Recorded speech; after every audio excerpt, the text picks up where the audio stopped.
Asimétricas, asimétricos, ¿cómo va todo? Vamos a esperar un poquito a que os vayáis uniendo. Hola Ginebra, bienvenida. ¿Qué tal? Ginebra ya está por aquí con nosotros. Vamos a esperar un poquito a que se vayan uniendo. Hola Nacho. Hola Luis. Luis Díaz Feria, bienvenido. Bienvenidos todas, todos, un día más al club de lectura asimétrico. Hola Luis. Donde lunes, miércoles y viernes leemos un libro asimétrico en cada sesión y estamos intentando por todos los medios que todas las sesiones sean con invitado, como lo va a ser la de hoy. No sé qué pasa hoy con el reflejo de la luz, normalmente nunca me da reflejo y hoy sí me va a dar reflejo de la luz ahí arriba, pero bueno, en fin, nada, ¿qué le vamos a hacer? Hola Nacho, que saluda, hola J. Gleon Fine Art, hola V2 Arquitectura, bueno, arquitectura digo, bueno, es ARC, no sé si es arquitectura, igual es arqueología, por ejemplo. Bueno, ¿qué tal? Espero que todas y todos estéis muy bien. Espero que os encontréis sanos, sanas, en casita, sin síntomas y con todo bajo control, como os deseo todos los días. Voy a aprovechar estos primeros minutillos antes de dar paso al invitado que le estamos esperando. Hoy está con nosotros Alberto Fernández Rojas. Antes de darle paso y bueno, mientras esperamos a que se una, vamos a darle las gracias a Carlos Iglesias por estar el otro día con nosotros, por estar el miércoles con nosotros, leyendo sobre arquitecturas de emergencia, que la verdad que bueno, fue una sesión muy honesta, muy divertida para mí. Yo la verdad que lo disfruté muchísimo. Para mí siempre una conversación con Carlos desde hace muchos años pues es siempre un placer, y la verdad que escucharle reflexionar casi en directo sobre el proyecto, sobre las arquitecturas de emergencia, sobre los aciertos y la posibilidad de mejoras del proyecto BEM, la verdad es que fue increíble. Hola Alberto, ya veo que te has unido, fenomenal. Voy a esperar unos minutillos más a ver si se van uniendo asimétricos y asimétricas. Y enseguida te doy paso. Bueno, pues eso, que estaba dándole las gracias a Carlos Iglesias por su participación, por dejarse liar y por venir al club. La verdad que este club es para vosotros, para vosotras y para que lo disfrutéis. Y básicamente que sigamos aprendiendo y leyendo juntos, que es lo que más nos gusta a nosotros. Así que, así que nada, a seguir. Recordaros, ahora que estamos así esperando a que se vaya uniendo todo el mundo, recordaros que este domingo es una excepción, pero este domingo tenemos sesión, ¿vale? Vamos a tener una sesión con José Antonio de Ori y su libro Defensa de la Creación. Y es que lo que pasa es que él está en Japón y lo vamos a tener que hacer en vez de a las 7, lo haremos a las 5, ¿vale? O sea que el domingo 31 a las 5 nos vemos aquí con José Antonio de Ori y Defensa de la Creación, ¿vale? Pero nada, yo creo que hoy podemos empezar ya, si os parece. Voy a dar paso a Alberto Fernández Rojas para entrar con este libro, que es un estreno total, como ya hicimos con Jesús de la Sota. Este libro también es estreno absoluto, ¿verdad, Alberto? Claro que sí. Hola a todos. Hola María, ¿cómo Hola, estás? muy bien. ¿Y tú qué tal? ¿Cómo te encuentras? ¿Todo bien? Todo bien, sí. ¿Todo bien? ¿Controlado? ¿En casa, sano, sin síntomas? ¿Todo bien? Claro que sí. Genial. Eso es Y importante. es muy importante. Yo siempre se lo digo a todos los asimétricos y asimétricas, lo digo siempre, todos los días se lo estoy diciendo. Y nada, yo disfrutando un poquito cada vez más de la fase uno, ¿no? Y saliendo un poquito, pero bueno, con Eso precaución y es. estas cositas, como siempre. Bueno, Alberto, bienvenido. Muchísimas gracias por estar aquí hoy con nosotros y con nosotras. No, Muchas gracias por venir. muchísimas gracias a ustedes primero por el proyecto, por acogerlo de la manera en que lo hicieron y pues ahora por esta cita de hoy tan interesante a comentar finalmente el libro. El libro, sí, porque ya que no podemos, por desgracia, de momento hacer una presentación física, para nosotros es muy importante pues que haya una sesión de este libro en el club que ha salido hace una semana, creo, si no me equivoco, si no estoy Casi una mal, semana. ha sido una semana, ¿no? Y es un libro, bueno, como veis, Asimétricos, Asimétricas, es un libro que pertenece a la colección Inmersiones, de estos libros tan píldoras tan llenos de intensidad en sus conceptos y en este caso es casi una investigación, ¿no? Y un ensayo sobre la obra de Gego. Ahora vamos a decir, Alberto, ¿tú cómo lo dices? ¿Gego o Gego? Porque yo le he oído decir Gego siempre, entonces por eso te pregunto a Es ti. Gego, el Gego, exacto, porque viene vale. ahora, si quieres, explicamos un poco de dónde surge Sí, ese ¿de dónde nombre, viene? que también Exacto, es ahora bastante lo cuentas. interesante. Sí, Exacto, ahora lo cuentas. Pues si os parece, Alberto, yo como hago siempre con todos los invitados que venís, yo sé que muchos y muchas de los que estáis ahí detrás conocéis a Alberto, venís a escucharle porque para eso estáis aquí y de mí ya estáis hartos y hartas. Y te voy a presentar, nada, te presento por si acaso hay algún claro que sí. despistado o despistada por ahí y ya entramos al libro y a comentar lo que quieras, ¿vale? Vale, perfecto, muy bien. Fenomenal. Bueno, pues Alberto Fernández Rojas es graduado con honores en Comunicación Social y Periodismo por la Universidad Sergio Arboleda. Es especialista también en opinión pública y mercadeo político por la por la Pontificia Universidad Javeriana, que siempre le cambio el orden, no sé por qué, igual que a la mía también le cambio el orden a todo. Es máster también en Historia del Arte Contemporánea y Cultural Visual por la Universidad Complutense de Madrid. Pues de hecho está aquí, nos acompaña de hecho desde Madrid.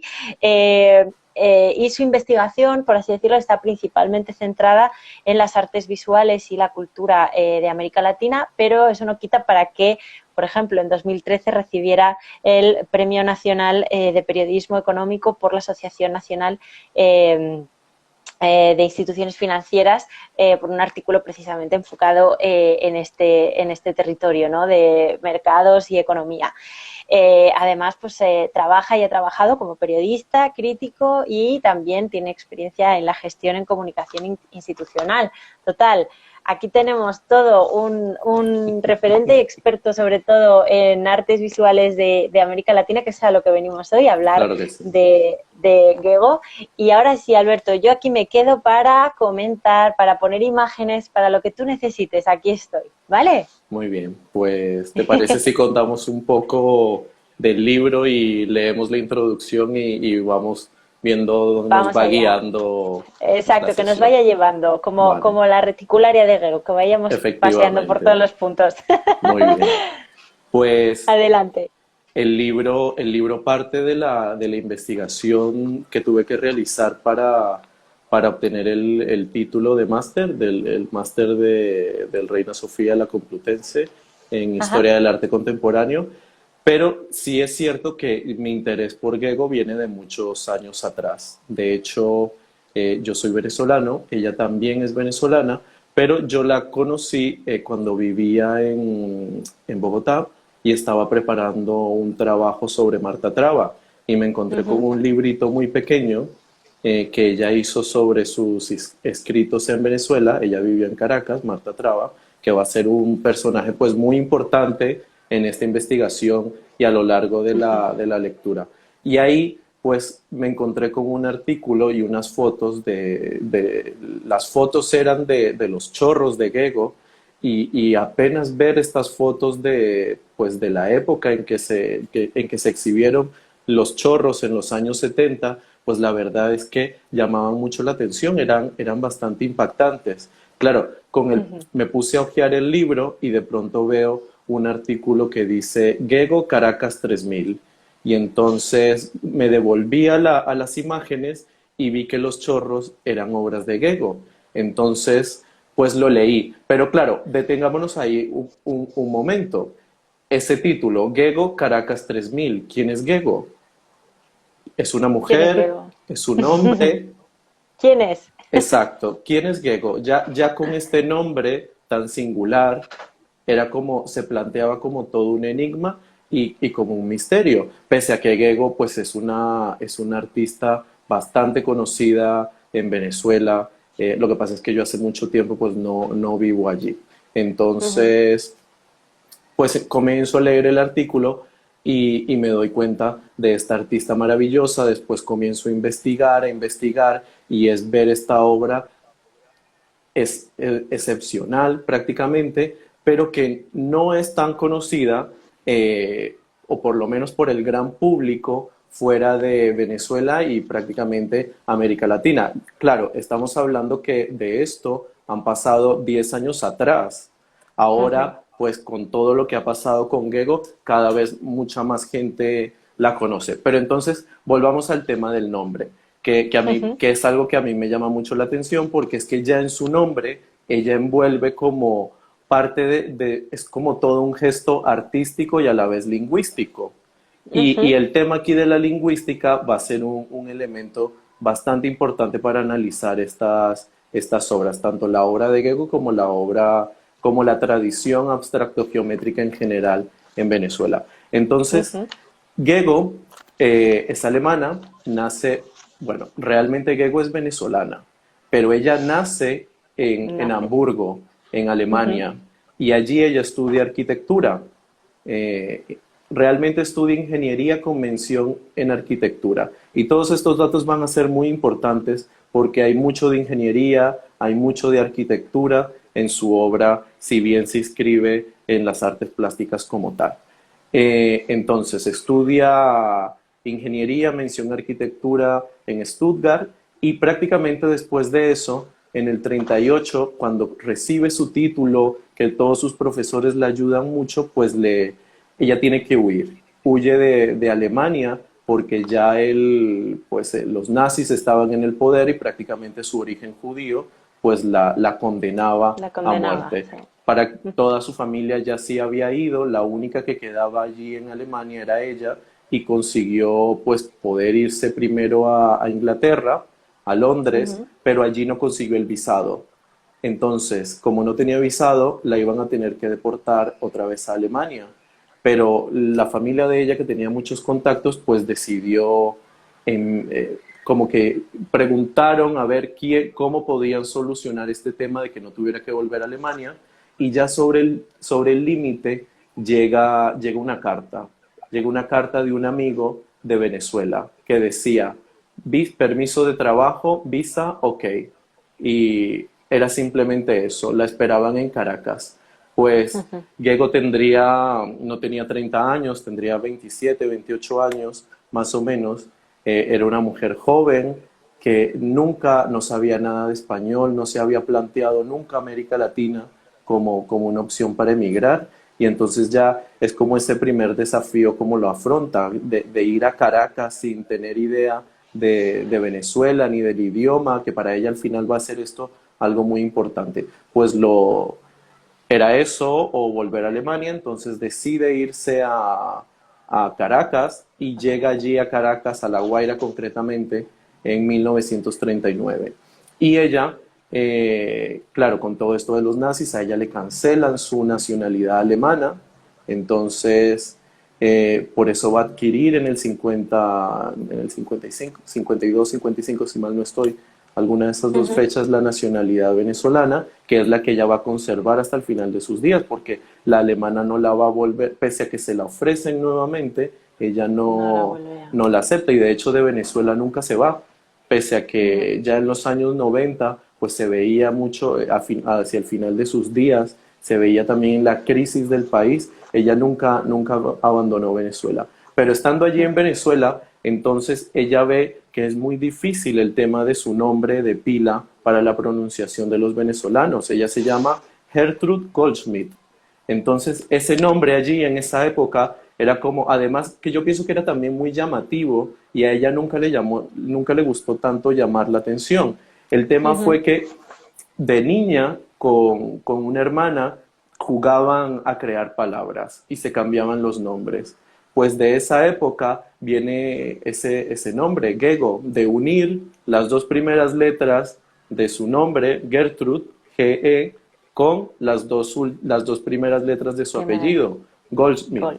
Geo. Entonces de ahí viene Gego, de ese interés de ella del lenguaje, de cómo facilitarle a las personas pues el acercamiento a ella, y eso también nos habla mucho de cómo era el público de importante para ella y de cómo se interesaba que el público pudiera acercarse efectivamente a su obra con facilidad, disfrutándola. El tema de la idea del goce va a ser algo bastante importante para ella. De hecho, en el libro esa es una idea de las que se exploran. Hay una cita muy, muy bonita de ella. Pero bueno, ya hemos hablado un poco de Gego, entonces si quieres, pues leemos un poco la introducción y comentamos un poco de cada capítulo, ¿te parece? Vamos a Vale. ello, perfecto. Bien, Listo. pues hay una introducción. La introducción se llama El texto de la historia y el signo de Gego, ¿vale? Y si quieres a lo Ujú. largo de la lectura, pues vamos parando un poco y vamos hablando de algunos datos. Fenomenal. El lugar que Gego ocupa en la modernidad artística en Venezuela ha sido un aspecto capital dentro de la bibliografía sobre esta artista. Un primer acercamiento al asunto se remonta al año 1973, cuando Marta Traba escribió su referenciado artículo Gego Caracas 3000, en el que contrapone la práctica artística de Gego a la de a la de sus contemporáneos. Entonces, paremos aquí un poco por el tema de Marta Traba. Marta Traba va a ser como una guía bastante importante en este trabajo. No solo ya Mm. por Marta Traba, una crítica argentina, colombiana, muy importante en la segunda mitad del siglo XX en América Latina. Tiene un libro pues, que es fundamental en el estudio del arte latinoamericano, Dos décadas vulnerables de las artes plásticas latinoamericanas, y ella pues es una de las iniciadoras prácticamente de toda esta corriente, además de toda esta corriente del estudio ya del arte latinoamericano como tal. Ujú. Además pues de su evidente importancia, Marta Traba era una intelectual como prototípica de la época. Era una mujer Ujú. brillante, y a mí lo que más me llama la atención y lo que más me interesa sobre todo de sus escritos son ver esas anotaciones que ella hace del contexto, del ambiente intelectual de la época, de las ideas que se manejaban allí. Entonces, por ello, ella va a ser bastante importante a lo largo de esta investigación. Bien. Ujú. A lo largo de su producción crítica, Traba descalificó en bloque la abstracción geométrica por considerarla un salto violento e incoherente en la historia, una suerte de obstrucción al cauce natural del arte venezolano, pues no permitió establecer correspondencias y rupturas entre los pintores paisajistas de las primeras décadas del siglo XX y las generaciones posteriores. Para ella, la geometría y sobre todo la que fue asimilada por el movimiento cinético, fue la transferencia mecánica y descontextualizada de un concepto de vanguardia que difícilmente podía ser decodificado por las clases menos favorecidas y por tanto no era válido en un país subdesarrollado. Pensaba que sólo la figuración era legítima al reconocer en ella una capacidad para narrar lo propio y así cumplir con el rol social que le reclamaba el arte. Pero entre tantos productores de juguetes, como llamó peyorativamente a los cinéticos, Traba distinguió ciertas excepciones, unos pocos artistas que, como Gego, hicieron obra. Pese a estar basadas en una concepción lineal de la historia y en una visión reduccionista del arte abstracto geométrico, y en ese sentido son más que cuestionables, las tesis de Traba son fundamentales. Y aquí el término fundamental no es casual. Esta autora establece el punto de partida y las bases sobre las que se ha desarrollado el estudio de la obra de Gego en relación con la de sus colegas abstractos. A ella, a sus textos, hay que remitirse bien sea para secundarla o rebatirla. De acuerdo con los planteamientos de Theun van Dijk, el discurso, en tanto expresión de contenidos ideológicos, se articula siguiendo una estrategia general: la autopresentación positiva y la presentación negativa del otro. Se trata de un principio polarizante que, resumido sucintamente, consiste en enfatizar los aspectos positivos del grupo de pertenencia, nosotros, y los aspectos negativos del grupo de diferencia, ellos, así como en mitigar los aspectos negativos propios y los aspectos positivos ajenos. Pues bien, la argumentación lineal y reduccionista de Traba sigue dicha estrategia y, en gran medida, por esta razón, el suyo es un ensayo seminal o, si se quiere, fundamental sobre esta artista. Con Soto, Carlos Cruz Diez y Alejandro Otero, reconocidos unánimemente como sus máximos exponentes, la abstracción geométrica fue la imagen dominante de la modernidad artística en Venezuela. Tal fue su omnipresencia que llegó a ser el arte oficial de esta nación en proceso de modernización, desplegándose a escala monumental en el espacio público. Manifiesta detractora de este fenómeno, Traba construyó un nosotros en el que ubicó a unos pocos artistas que a su juicio desarrollaron obras significativas y un ellos en el que situó a los geométricos, que a su entender hicieron juguetes para complacer a las élites. Es decir, desde su posición de resistencia, señaló el margen de ese arte dominante. Lo paradójico es que sus tesis, aunque parcialmente revisadas, están en camino de convertirse en una interpretación hegemónica. La historia puede ser asimilada a un texto, y como tal se articula a partir de signos, la unidad estructural mínima de la comunicación. Según lo planteado por Ferdinand de Saussure, el signo es esa entidad que surge de la asociación arbitraria entre un significado, un concepto, es decir, un concepto, y un significante, es decir, una imagen. Partiendo de la argumentación de Traba, la historiografía ha construido un texto en el que la obra de Gego se presenta como un signo crítico dentro del repertorio abstracto geométrico. Y con ese significado que se le ha asignado, de ser la supuesta contrafigura del cinetismo, se ha querido sustentar su importancia en el arte venezolano y parte de la excepcionalidad de su trabajo. Pero esta interpretación, pese a ser tan efectiva desde el punto de vista discursivo, es cuando menos problemática. Es cierto que los artistas geométricos no tuvieron el mismo reconocimiento ni la misma visibilidad en ese proyecto artístico-político que cubrió con formas geométricas los muros de los principales edificios del país. Gego no tuvo el protagonismo, en cierto punto avasallante, de Soto, Cruz Diez y Otero, una diferencia que puede deberse a factores diversos. Entre ellos, es preciso señalar las trabas que la sociedad de entonces le impuso por ser mujer. Y aquí pues abro esta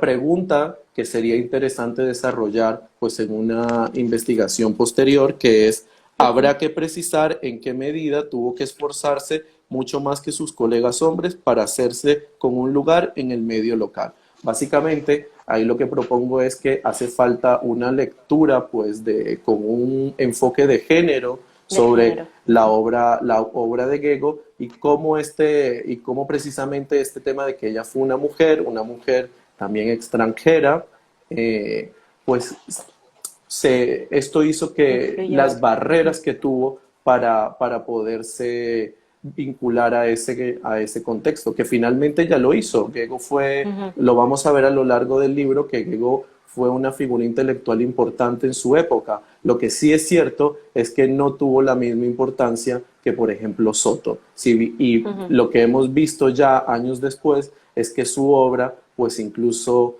puede ser hasta más interesante que la de él. Pero bueno, sigamos. Así como su actitud frente al arte, pues retomamos, les estaba comentando pues que había unos aspectos que hacía que ella no tuviera la misma visibilidad que Soto Cruz Diez, pues el hecho de haber sido mujer, y el otro aspecto es, así como su actitud frente al arte, su desinterés por encajar en el canon de la abstracción geométrica impulsada deliberadamente por la cultura oficial, como se expondrá a lo largo de las siguientes páginas, gracias a lo cual desarrolló una suerte de geometría impura única en el contexto venezolano. Y pues de ahí viene el título del libro, básicamente. Gego fue sensible a su entorno y esto se refleja particularmente en la manera en que su quehacer artístico se vincula con la naturaleza y la ciudad como escenario privilegiado del proyecto de modernización. Dos variables que están estrechamente ligadas en el sentido de que la imponderable riqueza natural ha sido el sustento del anhelo moderno venezolano. Se trata de una sensibilidad que le permitió crear estructuras de una belleza caprichosa, contaminadas por el ritmo orgánico de la vida, alejándose de valores utópicos como la pureza o la perfección formal que guiaron las obras de Soto, Cruz Diez y Otero. Esta misma sensibilidad la llevó a privilegiar el trabajo manual, a privilegiar el trabajo manual, a no tener el miedo al error e integrar en sus piezas desechos y objetos encontrados, lo que de alguna manera puede pensarse como una metáfora de ese otro país precario que creció a la sombra de la acelerada modernidad. Y esto es sumamente significativo porque en esos rasgos puede vislumbrarse con mayor claridad cómo su obra desborda el canon dominante.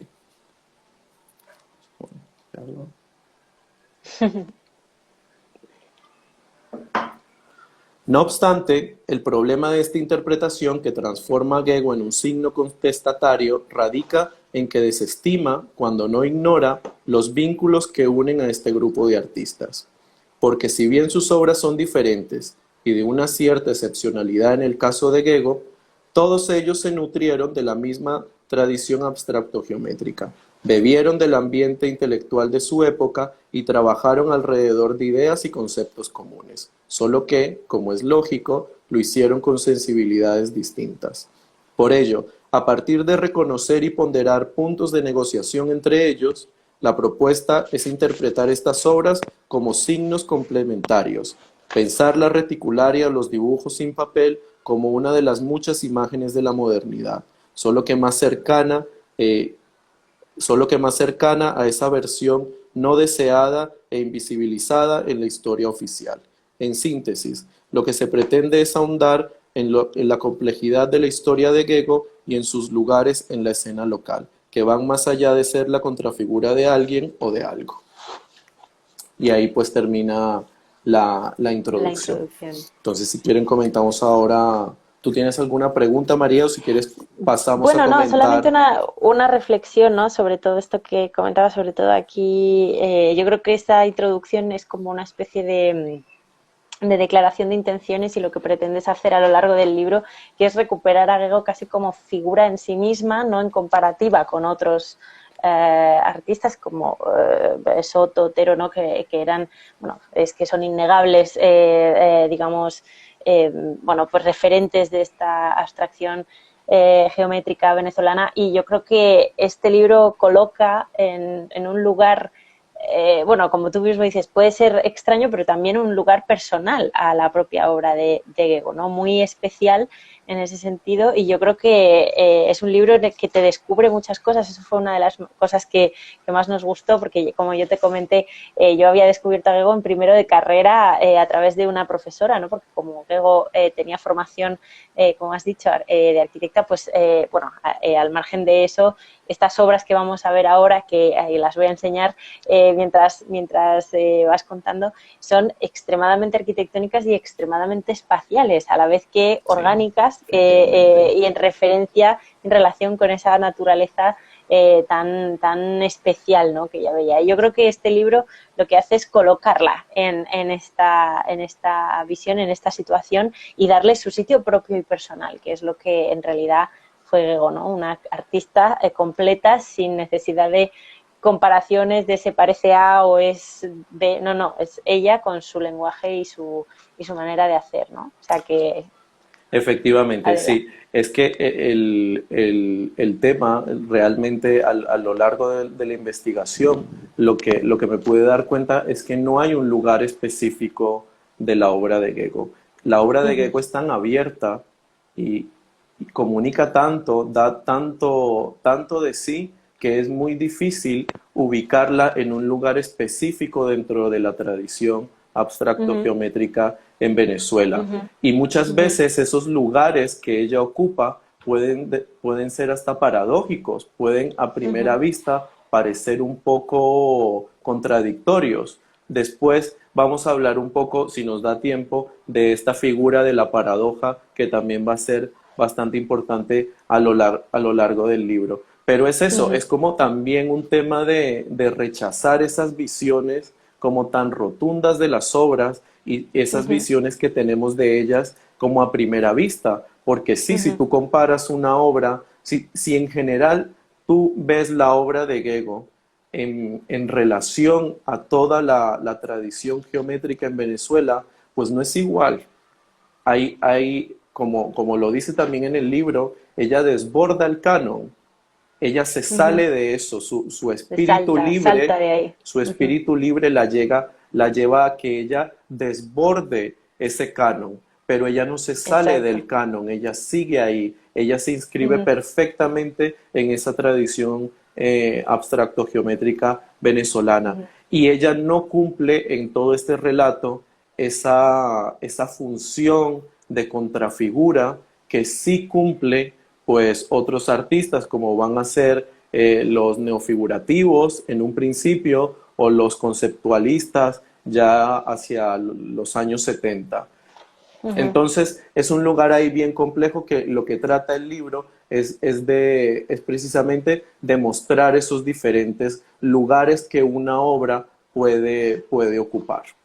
Bien. Sí, es esa especie de lugar borroso que abarca mucho más de lo que parece, ¿no? Quizá. Efectivamente, es como, por Mm, eso hablo de lugares.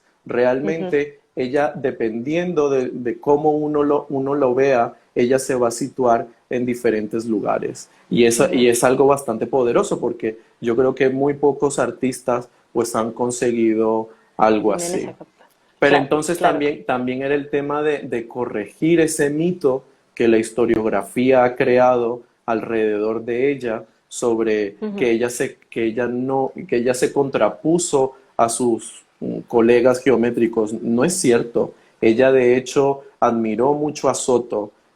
Al principio de su carrera, ella compartió muchas ideas con ellos. De hecho, ella se acerca y se aleja de estas ideas según su creatividad se lo va pidiendo. Al final ella ujú. fue una artista muy libre y eso es lo que la ayudó a trascender eso. Pero Eso bueno, justo, sí, justo ahí, ¿no? La libertad, ¿no? Esa cosa de no querer encajarse en un único lugar, sino traspasarlo y, como tú has dicho, desbordarlo, ¿no? Llegar hasta donde la creación y la imaginación la llevara. Yo creo que eso es fantástico, ¿no? efectivamente. Y ese tema de cómo es de paradójico el que ella desborde el canon, pero al mismo tiempo siga siendo parte de él. Entonces, Del canon. el libro lo que trata es de ver todas esas Ujú. capas que esta obra, que a simple vista tú la ves, y pues es una obra tan sutil, geométrica, Maravillosa. pues tú no verías nada de eso como en un primer momento. Ujú, Bien, ujú. entonces comentemos un poco el índice y si nos da tiempo, pues leemos también un poco. ¿Te parece? Sí, seguro, Entonces, seguro que nos da tiempo, ya verás. Y si no bien, hacemos, como siempre os digo, y si no hacemos una segunda sesión en unos días y ya está. claro que sí. Entonces, el libro continúa con un primer capítulo que tiene por título Esbozo de la abstracción geométrica en Venezuela. Y básicamente, como lo que tratamos de hacer es ver esos lugares de la obra de Gego, pues para situar al lector, lo que hago es una historia de la abstracción geométrica en Venezuela, pero no es una historia rigurosa, sino que es un esbozo precisamente, Ujú, para que el lector tenga una idea de los principales hitos de esta tradición. Además que hay algo que a mí me llama mucho la atención de la relación de la geometría en Venezuela, y es que en ningún otro país en América Latina la geometría adquirió ese carácter hegemónico y dominante que ya Marta Traba en su tiempo lo denunció y lo hizo como una crítica, que para ella eso era un fenómeno pues eh, que no tenía mucho sentido en ese país, pero que hoy pues para mí me parece algo sumamente interesante, como un ujú, país hizo de la geometría una especie de muralismo, ujú. pero claro, de un arte que no es narrativo, que las personas no ven exactamente el muralismo mexicano, por ejemplo, que fue diseñado para comunicarle la historia de su país al pueblo, pues cumplía esa función. Eran murales figurativos. En cambio, aquí en Venezuela, pues toman estas formas geométricas que objetivamente pues no comunican nada, pero que al mismo tiempo las dotan de significado para decirle a las personas, al ciudadano, este país es un país moderno. ¿Cómo escogen esta imagen? Precisamente para transmitir esa ideología. Entonces ese tema de esa unión de arte y política, pero con un arte tan sutil como la geometría, pues me parece sumamente interesante. Entonces, en este primer capítulo lo que hacemos es eso, es como situar al lector en la tradición y al mismo tiempo, pues situar un poco, abrir esas preguntas sobre del lugar de Gego allí, cómo se acerca y al mismo tiempo se aleja de pues de este arte oficial, básicamente. Y allí planteamos, pues, eso de que su lugar no sería el de esa figura que se contrapone, pero también sería como un lugar intermedio entre los geométricos puros y duros, digámoslo así, y las figuras que le hicieron contrapeso, que criticaron a esa tradición geométrica. Ella estaría como en esa mitad, como en algún lugar de allí En ese limbo, ¿no? eh, En ese... efectivamente. Bien, el segundo capítulo es la naturaleza artística de Gego. Y aquí entonces lo que hacemos es lo que tú decías antes, es presentar la obra de Gego en sí misma, de cómo esta obra pues tiene tantos significados, reúne tantos conceptos de la perfección técnica que alcanzó Gego con sus manos, de toda la evolución, de cómo fue de unas estructuras realmente pues racionales, duras, a una geometría que se expande, que de alguna manera rompe con su racionalidad y comienza a incorporar el ritmo de la vida, de la naturaleza que ella encontró en su nuevo país, que yo pienso que para ella eso debió de ser como algo bastante especial. El tema de ver esa naturaleza, Venezuela, el centro de Venezuela donde ella está, las montañas llegan al mar Caribe y entonces allí pasan un montón de cosas maravillosas. El verde todo el año, yo me imagino que debió de ser algo que a ella le llamó mucho la atención comparado pues con su Hamburgo natal. Pero es eso, este primer capítulo y también pues la otra idea muy importante de todo el libro es esa relación especial que ella va a tener con todo el proyecto moderno. Como mientras que sus colegas masculinos pues se centran en esa historia oficial, se encargan de darle imagen a esa versión oficial de la historia, Gego se aleja de eso y prácticamente que es un signo, va a ser imagen de esa modernidad pues no deseada, de las consecuencias no deseadas de la modernidad, de la modernidad. Cómo se va acercando a ello. Y el tercer capítulo es dentro y fuera del canon de la geometría venezolana. Y entonces aquí este capítulo es bastante especial porque básicamente lo que hace es, como lo indica, es ver cómo entra y cómo sale en el canon a través de la relación que ella tuvo con sus colegas geométricos, con los que ella pues tuvo una relación. Gego estuvo inscrita perfectamente en el ambiente intelectual de su época. Y precisamente exploramos cómo fue esta relación con ellos a través de esas dos ideas que les había dicho antes, el tema de la naturaleza, cómo los artistas geométricos trataron la naturaleza, porque pese a que muchos de ellos la niegan, Gego tampoco, hay que ser pues justos en sus escritos, ella no hace alusión a ella, en cambio los otros directamente la niegan, pero de todas formas en todos ellos hay como reminiscencias de la naturaleza. En Gego no es una reminiscencia, sino que es una explosión prácticamente. Si uno compara muchas de sus obras con ciertas formaciones vegetales que hay allí en Venezuela, la analogía es perfecta prácticamente. Directa. Y también pues el tema finaliza con esta idea que es la relación de todo este grupo de artistas con el proyecto moderno, que básicamente ya se los he adelantado, que es que mi tesis es que mientras que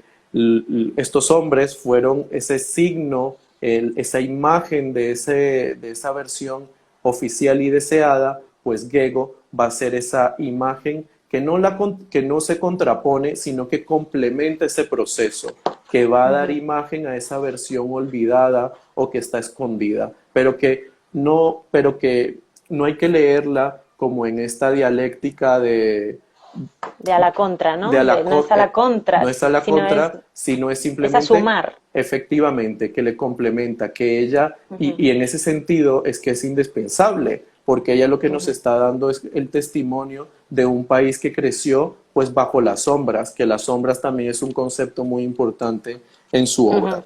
En su obra. Y finalmente pues está Las paradojas de la historia, que es como el cierre del libro, en el que se da pues también allí una conclusión, precisamente la paradoja, que ya lo habíamos mencionado, pues va a ser un concepto que nos va a ayudar a resolver pues muchas de estas aparentes contradicciones que se generan en toda esta historia. Bien. Jo, bueno, ¿qué te voy a decir? Bien estupendo, vamos, a mí me encanta. Nos encantó el libro desde el principio y este repaso y estas reflexiones que tú haces ahora, yo creo que nos da tiempo de sobra pues a leer algunas cosas y también algunas citas suyas, releerlas y descubrirlas. Bueno, a mí es que me fascinan, me ha interesado siempre y hay algunas cosas, pues, bueno, que no me quiero adelantar, quiero que lo leas tú, pero hay algunas cosas que a mí me parecen maravillosas y con una capacidad de síntesis y sutileza que es innegable, ¿no? O sea que... Sí, pues también, mira, también pues aprovechar y agradecer en todo este proceso a la Fundación Gego, que es la fundación. Gego pues muere a finales de los años 90 y tras su muerte su familia crea esta fundación que pues vela por la preservación y difusión precisamente de su obra, y la verdad es que es una labor bastante importante. La organización que ellos tienen, los archivos, el centro de documentación, el funcionamiento tan ejemplar que tienen, como la misma obra de Gego, realmente es que me ha facilitado desarrollar la investigación, pues estando tan lejos. Y la colaboración que ha sido, la amabilidad que ellos han tenido con nosotros en todo este proyecto, tanto en la investigación como ya en la edición del libro, la verdad es que es invaluable. O sea, que sea este también pues el momento de agradecerles públicamente de agradecer a totalmente, ellos. totalmente. Ojalá. A ver si ahora podemos enseñar algunas de las imágenes que nos han cedido porque son increíbles, son espectaculares. Claro que sí. Bien, entonces, no sé, ¿qué te parece? ¿Leemos un poco del primer capítulo o será que Pues, nos centramos ya en el segundo? Yo iba a decirte que entráramos al segundo, que es ya, digamos, donde ya entramos a su obra, porque yo creo que el contexto ya lo hemos abarcado, yo creo, bastante bien, y para entrar a su obra en Como ese tal, segundo capítulo, vale. como tal. Me parece muy bien. Pero eso, si compran el libro, que espero que sí, lean ese primer capítulo, que de verdad ahí hay unas reflexiones bastante interesantes sobre ese proceso que les digo, que a mí me parece de una complejidad fenomenal. Es increíble, es Sí. fantástica, la verdad. Sí, sí, para mí es uno de los fenómenos artísticos más interesantes que han ocurrido allí en toda la historia del arte de América Latina, y que y que tampoco es que sea algo muy, muy conocido. Entonces, si tienen la oportunidad, de verdad, lean lo, que es bastante interesante. Pero Y bueno, sobre todo, compren el libro. efectivamente. Bien, entonces el segundo capítulo, la naturaleza Sí. artística de Gego. Espera, tomo un poco de agua.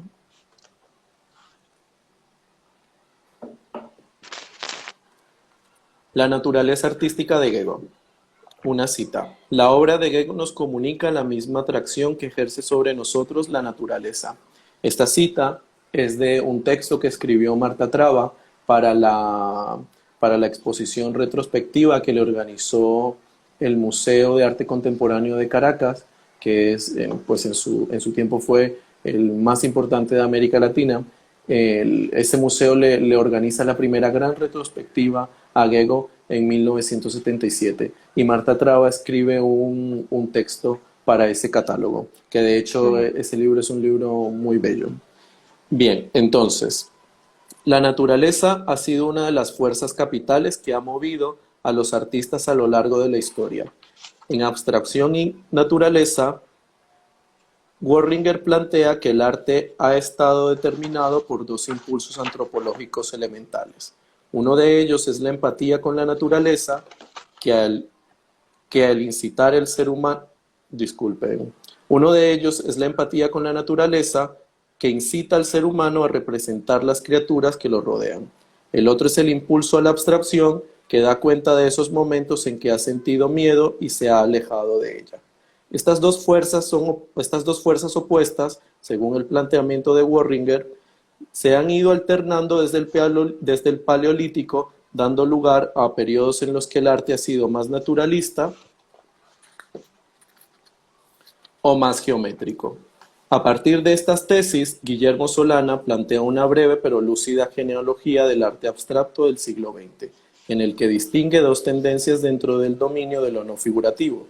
Hay una abstracción pura, que por lo general desemboca en la geometría y cuyo significado remite objetivamente a su propia materialidad, como bien lo encarnan las obras de Piet Mondrian y Kazimir Malevich. Pero también, agrega Solana, hay una tendencia afín a la naturaleza, una suerte de abstracción incompleta con vestigios orgánicos, cuyas obras, sin parecerse a veces a nada en concreto, se parecen a todo. Sugieren infinidad de cosas, como sería el caso de Vasily Kandinsky. La excepcionalidad de la obra de Gego pasa, en buena medida, por germinar precisamente de la interacción de las dos tendencias que describe Solana. Esta artista fue capaz de anudar la empatía con la naturaleza y el mundo artificial de la geometría. Desarrolló una forma de abstracción impura en la que la línea se contamina con el movimiento orgánico de la vida que encontró en Venezuela. Una abstracción impura que tiene algunos de sus mejores ejemplos en Los troncos y los bichos, series cuyos nombres resultan tan elocuentes al provenir del mundo de las plantas y los animales respectivamente, y sobre todo en Las reticularias y los chorros, al proyectar en cada instalación una imagen análoga a la de seres vegetales en permanente crecimiento. Es como si a través de sus ojos y sus manos, operados por un intelecto vivaz, las formas orgánicas devinieran en formas artísticas, y todo ello sin recurrir a la representación. Se trata más bien de una traducción. Es un devenir de las formas, en ese devenir de las formas, a la manera de un filtro, Gego despoja la naturaleza de casi toda información referencial hasta llegar a una versión más sintética de ella. Ese carácter sintético que comparte con los minimalistas, de los que fue contemporánea, explica por qué su obra resulta tan sugerente. Es abierta y deja un amplio margen de interpretación para quien lo experimenta. El origen del vínculo de Gego con la naturaleza puede rastrearse desde sus inicios como artista. Nacida en 1912 en el seno de una familia de banqueros judíos de Hamburgo, Gertrudis Goldschmidt terminó sus estudios de arquitectura hacia 1938 y casi inmediatamente tuvo que abandonar Alemania, pues la llegada al poder de los nazis significó una amenaza para su vida. Goldschmidt decidió cruzar el Atlántico y desembarcó en 1939 en Venezuela, donde se asentó definitivamente. En Caracas, al principio ejerció su profesión, pero fueron relativamente pocos los proyectos que le encomendaron e incursionó en el diseño de mobiliario, al tiempo que crió a sus hijos Bárbara y Tomás, nacidos de su matrimonio con Ernest Guns. Ella llegó entonces al arte, se asumió como Gego, a comienzos de los años 50, tras la separación de Guns y el encuentro con Gerd Leufert. Bueno, Leufert va a ser un personaje, nos detenemos aquí un poco, bastante importante. Él va a ser el compañero sentimental de Gego desde que se conocieron hasta el final de sus días, pero él, que era un diseñador gráfico lituano, que también abandonó pues Europa por la Segunda Guerra Mundial, y también artista, él va a ver en Gego el potencial y él la va a animar a ella para que comience, para que explore su ser artístico. Y gracias a él es que ella pues se va a descubrir y en él también va a encontrar como un apoyo muy importante para seguir este camino. Él, además que pues es un artista muy reconocido, a él lo catalogan como el padre del diseño gráfico en Venezuela. En Venezuela. Bien. Entonces, y el encuentro con Gerard Lefebvre, ese compañero que supo apreciar y fomentar su talento. Alentada por él, realizó sus primeros dibujos y acuarelas, paisajes y bodegones de gran expresividad entre 1953 y 1955, cuando vivía en Tarma, un pequeño pueblo rural entre las montañas andinas y la costa caribe. Su iniciación como artista fue rodeada de la naturaleza, esa que parece haberse arraigado en su memoria y manifestarse intuitivamente en su obra. Este estrecho vínculo con la naturaleza explica la pertinencia de la metáfora orgánica para acercarse a la obra de Gego. Una metáfora que, aunque en un sentido diferente, Marta Traba ya había empleado, lo cual es evidencia de cómo esta era una idea presente en el ambiente intelectual que rodeó al artista. Una metáfora que, pese a la idoneidad metodológica, ha sido descartada y precisamente por eso es oportuno volver hacia ella. No como el único recurso, pero sí como uno valioso en este amplio repertorio de herramientas útiles para interpretar un cuerpo de trabajo tan abierto. El ritmo sutil de la naturaleza. La línea, base de la geometría, es la unidad estructural de la práctica artística de Gego. A partir de ella, y casi exclusivamente con ella, desarrolló la totalidad de su obra y durante ese trayecto logró expandir las posibilidades creativas de este concepto valiéndose tan solo de su imaginación y sus manos. Y es que su línea tiene la particularidad de que se emancipa paulatinamente de la forma y pasa a ser un elemento artístico independiente, con vida propia, usando sus palabras. Y aquí una cita de Gego.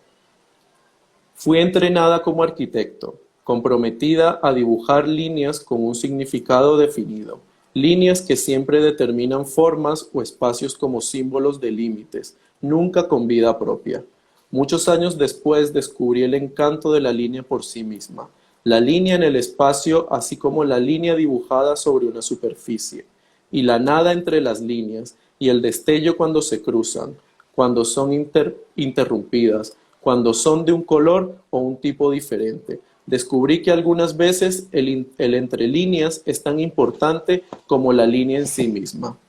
Esta cita además también es bien interesante porque nos habla de muchos de los conceptos que ella utiliza e incluso de los mecanismos que utiliza para los propósitos que crea su obra, que los vamos a ver. El entre líneas, el cruce de las líneas va a ser bien importante porque al final lo que ella quiere hacer ver es la transparencia, es uno de los fines de su trabajo, pero lo veremos más adelante. Gego estudió arquitectura entre 1932 y 1938 en la Universidad de Stuttgart, que entonces era una institución más bien conservadora y en todo caso alejada de las premisas teóricas de la Bauhaus. Esto que digo aquí es bien importante porque hay quienes piensan que la tradición geométrica que sigue Gego se inscribe precisamente en la Bauhaus, que ya estaba allí en la época en la que ella estudió. Pero las investigaciones que se han hecho precisamente dan cuenta de lo contrario, que ella en la época en la que estuvo en la Universidad de Stuttgart no estuvo en contacto con estas ideas, sino que ella se va a interesar por el arte geométrico es precisamente después de su llegada a Venezuela. Y a partir de allí, de esta tradición, de la cultura visual que ella va a encontrar allí, es que se va a insertar en ella y también va a comenzar pues su estudio personal de estos maestros modernos. Sobre Ujú. todo, Klee va a ser bien, bien especial para ella y para su trabajo. Ujú. Bien, Alberto, perdóname, pero es que ya son -5. O sea, parece mentira, pero ya hemos pero llegado a la hora prácticamente. bueno, se ha pasado bastante Entonces, rápido. jo, es súper rápido. A mí, bueno, aparte de que a mí la figura de Gego me apasiona, en concreto con tu libro y con tu manera de enfocarlo y de encontrar todo este discurso, toda esta historia, la verdad es que se vuelve todavía más fascinante. O sea, de verdad que muchas gracias. Si quieres lo que hacemos, mira, lo voy a preguntar como hago algunas veces, si quieres lo que hacemos es hacer una segunda sesión en la que podemos seguir entrando en el libro y, hombre, no leerlo todo para que lo compren, pero no es broma.